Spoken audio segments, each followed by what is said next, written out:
La batalla del amor de Bárbara Cartland, capítulo 3. Mientras se vestía, Conrad experimentaba una viva sensación de entusiasmo.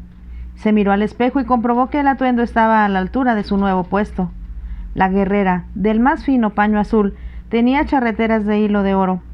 Sus ojos se fijaron en las barras también doradas de sus puños, que lo distinguían como capitán con más de 3 años de mando. Se había anudado la corbata de seda china con su precisión característica, y tanto el ajustado pantalón blanco como las medias de seda merecieron su aprobación. Cogió su sombrero de 3 picos, que tenía el botón y los cordones de oro auténtico, y los guantes cuya blancura contrastaba con sus manos bronceadas. Miró alrededor para asegurarse de que no había olvidado nada, y por primera vez pensó en Nadine. Ya no se encontraba a su lado, pero Conrad había conservado las habitaciones del hotel porque no se esperaba que durmiera a bordo hasta que tomara posesión oficial de su puesto. Nadine había partido antes de lo esperado. Una mañana, Conrad despertó al amanecer como de costumbre. Se sentía tranquilo y feliz después de una noche de amor, y aún conservaba la placentera sensación de la suavidad y la fragancia de Nadine.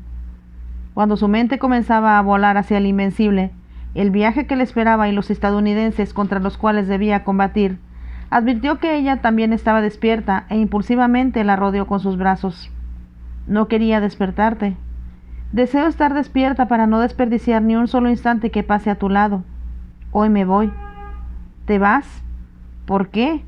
Solo llevas aquí 4 días. 4 maravillosos días con sus noches. Pero empiezo a ponerme celosa y eso es algo que no puedo permitirme. ¿Celosa? Mira, podría enfrentarme a cualquier mujer y derrotarla, pero tú estás obsesionado por algo tan cautivador que no me deja ninguna oportunidad. No era necesario que explicara a qué se refería, y cuando Conrad se disponía a protestar, le puso un dedo sobre los labios para evitarlo. No te molestes en mentir. Invencible de nombre, invencible por naturaleza, ya te posee. Turbado un momento, Conrad besó la suave frente de Nadine, que continuó diciendo: Cuando estábamos en Londres, yo poseía 3/4 partes de tu mente y todo tu cuerpo. Ahora tu cuerpo es mío, pero aunque irresistible, no es suficiente. ¿Estás decidida a dejarme?, preguntó Conrad, tratando de no pensar que era casi un alivio. El príncipe Iván me ha enviado su carruaje de 4 caballos. Es soberbio, debes verlo. Y para que no pase frío, también ha mandado una capa del más fino bisón. Debería estar celoso.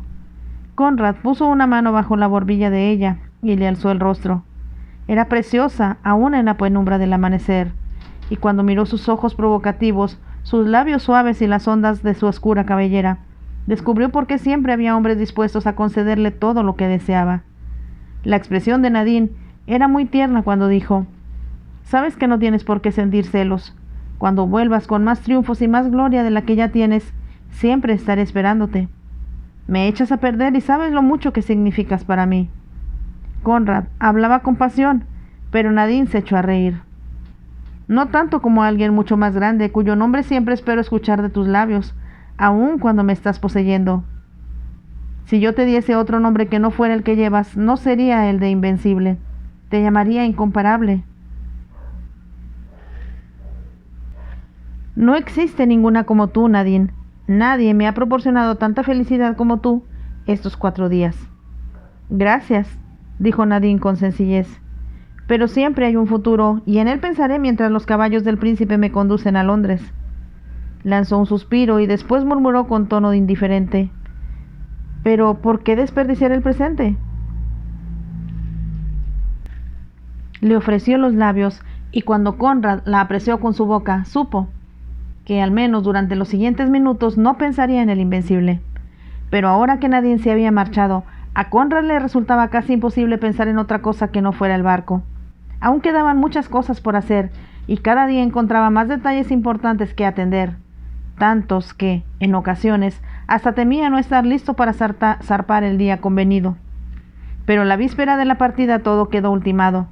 Con profunda satisfacción, Conrad vio que la tripulación estaba completa, sin que ningún marinero hubiese sido obligado a alistarse por la patrulla de reclutamiento.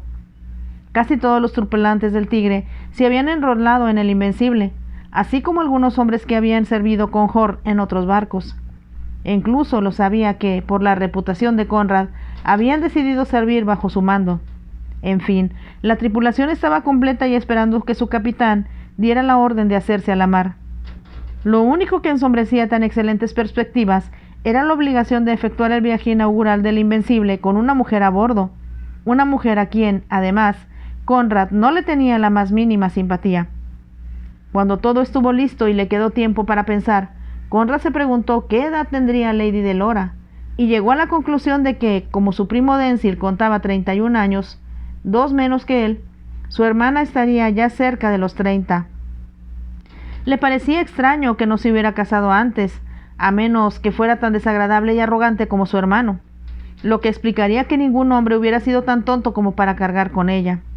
Horn inspeccionó los aposentos y decidió que eran demasiado buenos para cualquier mujer, en especial para Lady Delora. El mobiliario era escaso, pues se suponía que cualquier objeto de lujo debía proporcionarlo el propio capitán, pero en torno a la mesa, que ocupaba gran parte del espacio, podían acomodarse 12 personas por lo menos. Conrad apretó los dientes al pensar que no le sería posible recibir a más de 6 oficiales en el camarote del primer teniente que ahora ocupaba él. Afortunadamente, las restricciones impuestas por su pasajera no durarían más de 25 o 30 días. En cuanto la dejara en Antigua, podría instalarse a su gusto. Pero en realidad, aunque se quejara, jamás había tenido un camarote tan cómodo ni tan grande como el del primer teniente. Las fragatas siempre eran muy incómodas para alguien tan alto como él, así que resultaba un alivio poder andar por el Invencible sin tener que agacharse ni correr a cada paso el peligro de golpearse en la cabeza. Tras echar una última mirada a la habitación, Conrad bajó la escalera y se sintió conmovido al observar que todo el personal del hotel se había reunido para despedirlo y desearle buena suerte. «Ha sido un privilegio tenerle con nosotros», le dijo el propietario con tono sincero. Las doncellas le hicieron una reverencia y los camareros y botones le estrecharon la mano. Un carruaje alquilado le esperaba. Y, al subir a él, Conrad no pudo evitar la idea de que dejaba atrás su vida anterior e iniciaba una nueva. Una brisa fría llegaba del mar. Había llovido durante toda la noche y los caballos marchaban a paso lento por las calles cubiertas de lodo. Conrad pensaba que en pocos minutos más tarde tendría ante su vista los mástiles del Invencible. Esperaba que al menos la maldita mujer, como la llamaba para sus adentros, no se retrasase. Deseaba zarpar con la marea del amanecer. Se sorprendió al ver que, pese a lo temprano de la hora y a que hacía frío, un numeroso grupo de gente se había reunido en el muelle para verlo embarcar. Después de tantos años siendo un oficial desconocido, Conrad no se había acostumbrado aún del todo a la fama. En cuanto el carruaje entró en el muelle, se oyeron gritos y aclamaciones. Un bote pintado de azul esperaba a Conrad para conducirlo hasta el barco. Allí le aguardaba toda la tripulación uniformada, y en el alcázar los oficiales le estrecharon la mano. Era un acto formal que debía realizarse tal como prescribían las reales ordenanzas.